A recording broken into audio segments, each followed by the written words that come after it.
Amados irmãos e irmãs, a graça e a paz do nosso Senhor e Salvador Jesus Cristo. Amém? Na carta de Paulo aos Filipenses, capítulo 2, versículo 12, diz o seguinte: Assim, pois, amados meus, como sempre obedecestes, não só na minha presença, porém muito mais agora na minha ausência, desenvolvei a vossa salvação com temor e tremor. Desenvolvei a vossa salvação. Irmãos, nós estamos atravessando esse momento difícil, repito eu, mas o que nós estamos fazendo nesses momentos? O que você tem passado? O que você está fazendo ou deixando de fazer nesses dias? E eu gostaria de fazer a você uma sugestão. Aproveite esse tempo, aproveite esse momento para crescer, para desenvolver a sua salvação.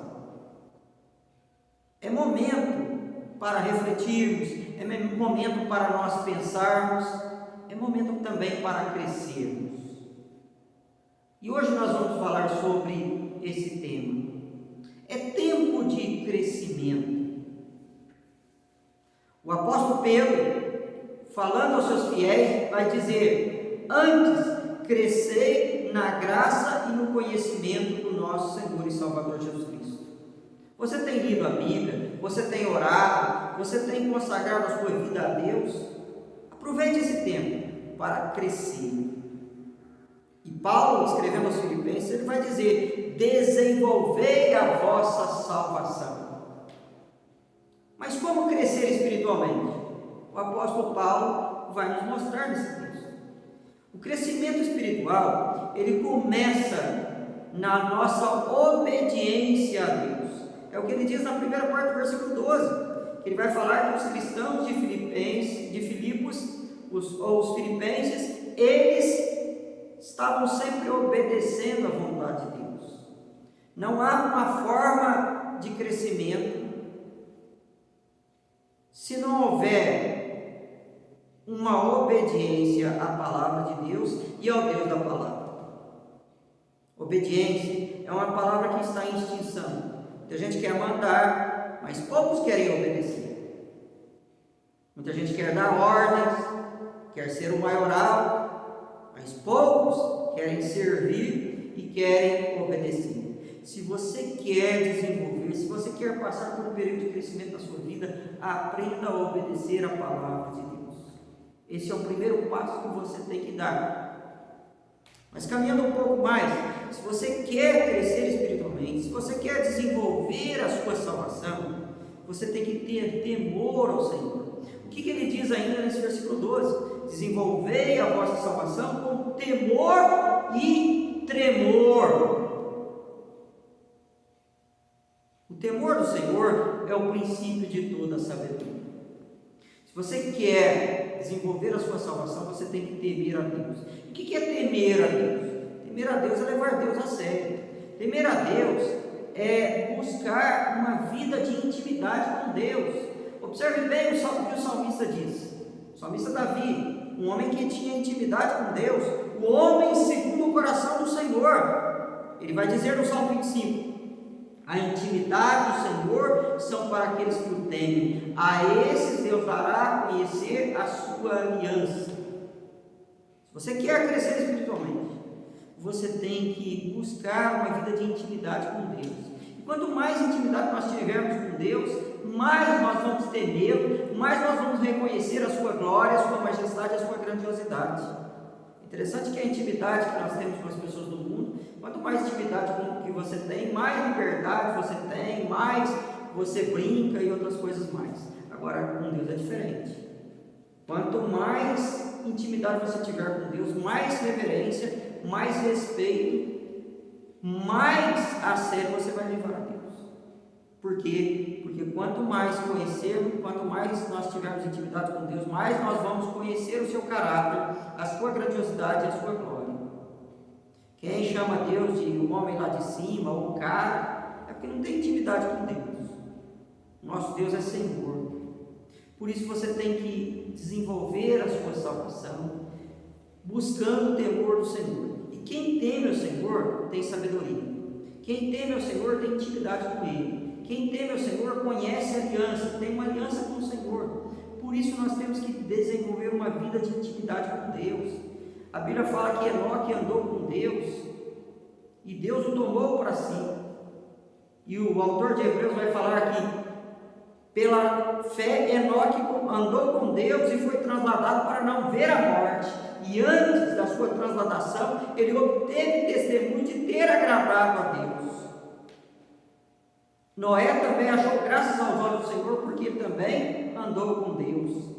Abraão foi chamado de amigo de Deus, porque esses tinham intimidade com Deus. E desenvolver a salvação é isso, é buscar uma vida de intimidade com Deus. Será que você tem intimidade com Deus? Será que você conhece a Deus? Porque o povo que conhece o seu Deus é forte e ativo. Mas aquele que não conhece a Deus, ele erra, não conhecendo as Escrituras e nem o poder de Deus. Como crescer espiritualmente? Observe bem o versículo 3. O crescimento, o desenvolvimento da salvação, ela vem de Deus. A Bíblia fala que Deus efetua tanto querer quanto realizar conforme a sua boa vontade, está no versículo 13. O crescimento verdadeiro, o crescimento do cristão, ele vem do próprio Deus, ele não vem do ego humano, ele não vem dos méritos humanos, ele vem da obra de Deus através do Espírito Santo nas nossas vidas. É Deus que trabalha nas nossas vidas, e é o que ele está dizendo aqui, é Deus que efetua, é Deus que opera, é Deus que trabalha nas nossas vidas, nos dando esse crescimento espiritual. E ele é gradativo, não vem de uma hora para outra. A salvação é um ato único. Você está salvo para sempre. Mas a santificação, o crescimento espiritual, ele é um processo que se dá ao longo de toda a nossa vida. E Deus está sempre trabalhando. Mas a Bíblia fala que bem-aventurados são os mansos, porque eles herdarão a terra. Haja com mansidão quando Deus está trabalhando na sua vida. Às vezes Deus quer remover um pecado, uma coisa que não tem levado você a progresso algum, não tem sido bom para você, e Deus quer remover. Às vezes você não deixa o pecado de estimação, mas deixa Deus trabalhar na sua vida, porque Deus é que vai efetuar tanto o querer, ou seja, o desejo de nos santificarmos, o desejo de crescermos, como também o realizar, porque Deus realiza grandes obras. Por isso é que o autor de Hebreus vai dizer: segui a paz e a santificação, sem a qual ninguém verá o Senhor.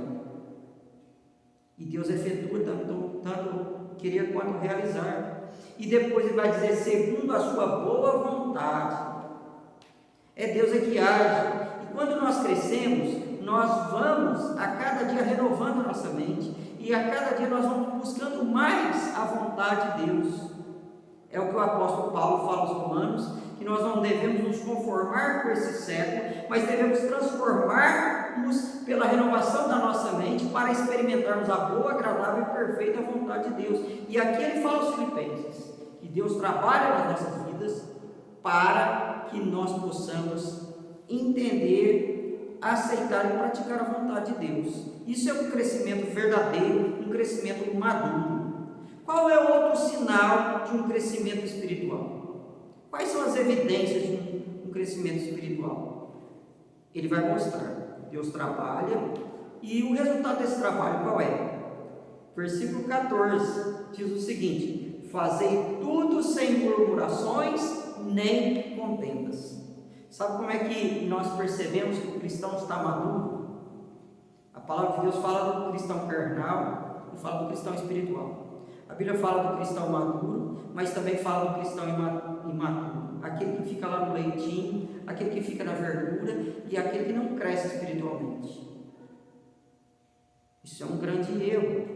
Às vezes tem crentes na igreja que estão lá há 20, 30, 40 anos, mas não cresceram. Mas às vezes tem crentes que depois de 1 ano, 2 anos de convertido, já é uma bênção, já trabalha na obra e tal. Mas qual é a evidência de que você está crescendo ou não está crescendo? O que ele fala aqui? Fazer tudo sem murmuração e nem contenda. Se o crente fica reclamando, reclama do pastor, reclama da igreja, reclama da quarentena, reclama do salário, reclama da vida, reclama da doença, reclama disso, reclama daquilo, fala do irmão, esse cristão não é maduro. Mas quando o cristão, ele faz tudo de boa vontade, quando ele serve ao Senhor com alegria, quando ele é chamado para evangelizar, chamado para orar, chamado para participar de um culto, ele faz com toda alegria, ele não reclama, mas ele agradece a Deus por tudo, quer ele coma bem, quer ele coma mal, quer ele ganhe muito, quer ele ganhe pouco, quer ele esteja doente ou se ele está saudável, ele está sempre sorrindo, ele está sempre fazendo tudo com alegria.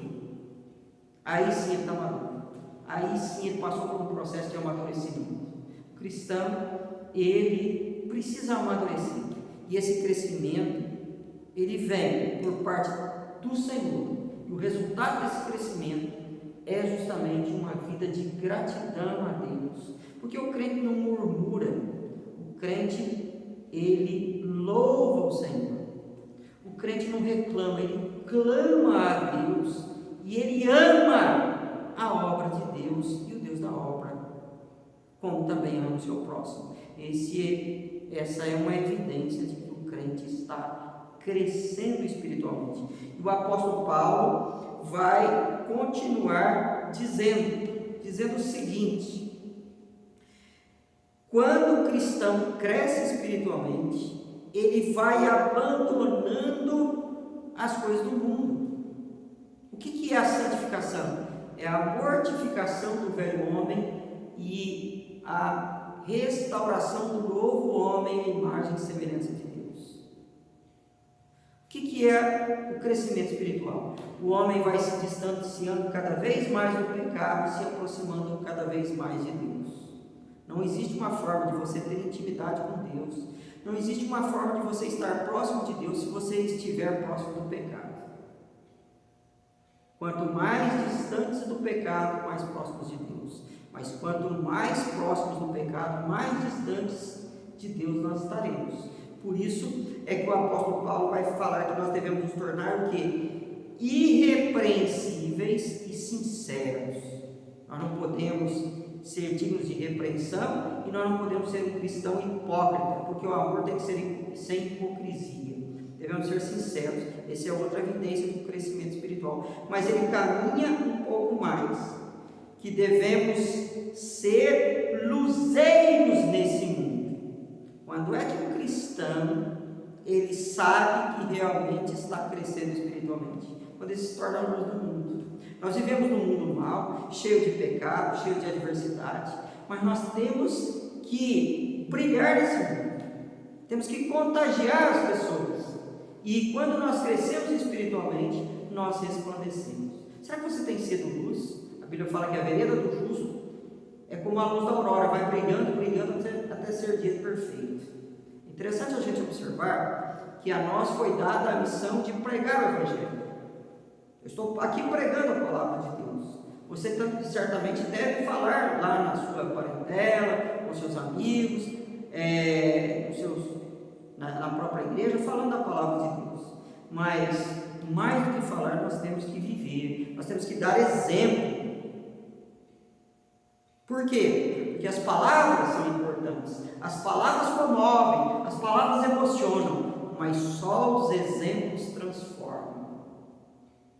Por isso que nós temos que ser luz, nós devemos resplandecer como luzeiros desse mundo. Interessante a gente observar que a velocidade do som é muito eficaz.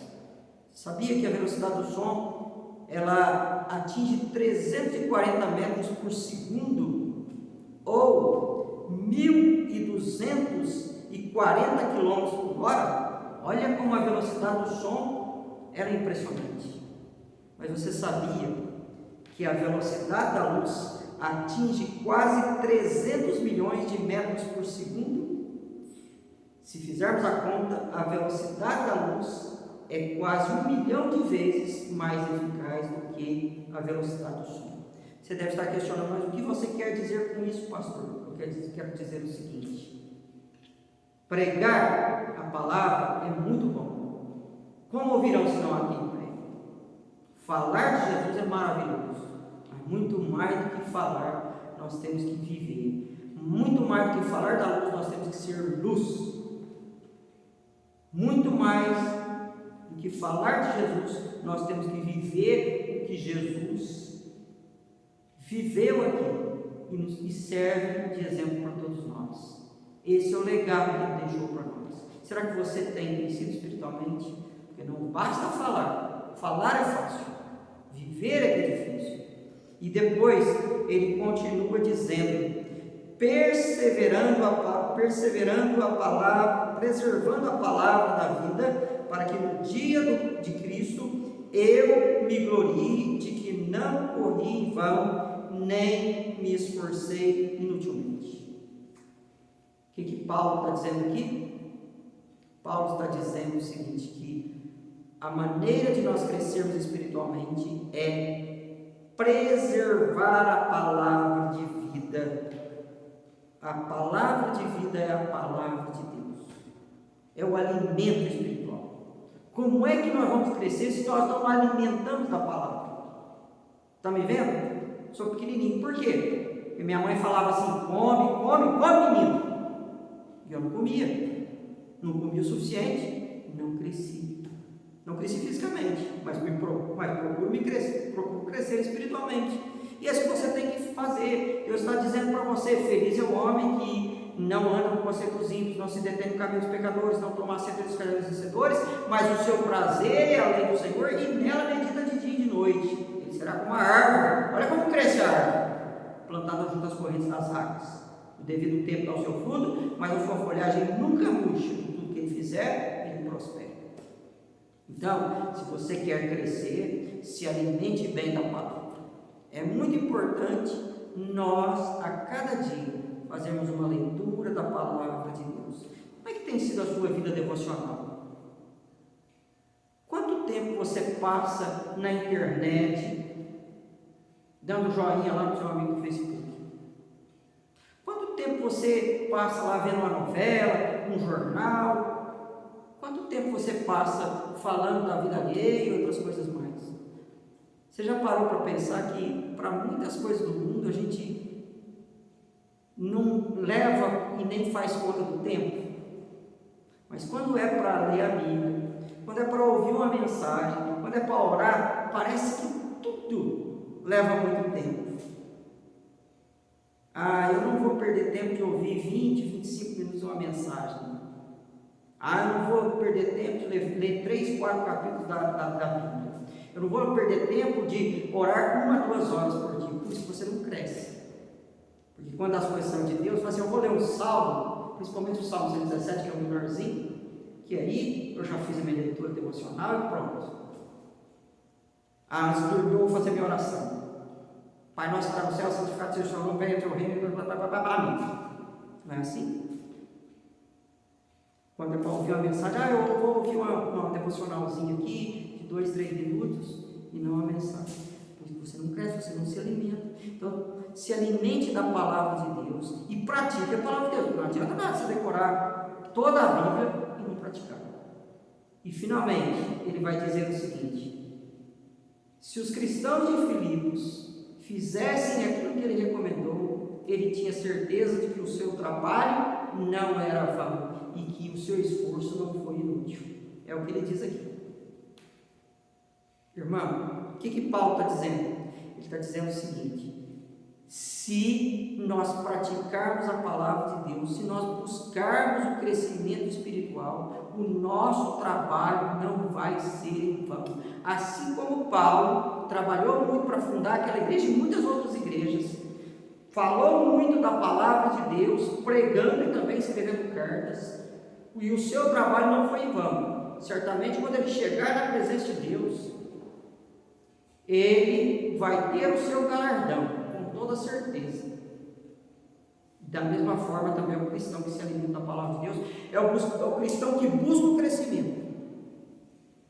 Para nós concluirmos, no dia de Cristo, quando Jesus voltar e levar a sua igreja, no dia do juízo final, o que Deus vai falar para você? Vai falar o mesmo que falou aqueles servos bons que desenvolveram seus talentos? Lembra da parábola? O que Jesus Cristo disse para aquele que recebeu 5 e aquele que recebeu 2 talentos? Muito bem, servo bom e servo fiel. Foste fiel um pouco, sobre o muito te colocarei, entra no gozo. Mas o que ele falou para o mal? Servo mau e negligente, ele vai o teu talento, vai para o tormento. Você não tem medo do juízo final? Eu não tenho medo, porque tenho certeza da salvação. Mas eu busco a cada dia agradar ao Senhor para que eu não me apresente ao Senhor com mãos vazias. E é isso que você tem que fazer. Quem cresce espiritualmente, quem gasta o seu tempo lendo a palavra, buscando a santificação, nunca perde tempo e o seu trabalho nunca é vão, sempre vale a pena. Por isso que você possa a cada dia crescer espiritualmente. E você será uma bênção na presença de Deus. Que Deus te abençoe, que Deus te guarde. Amém?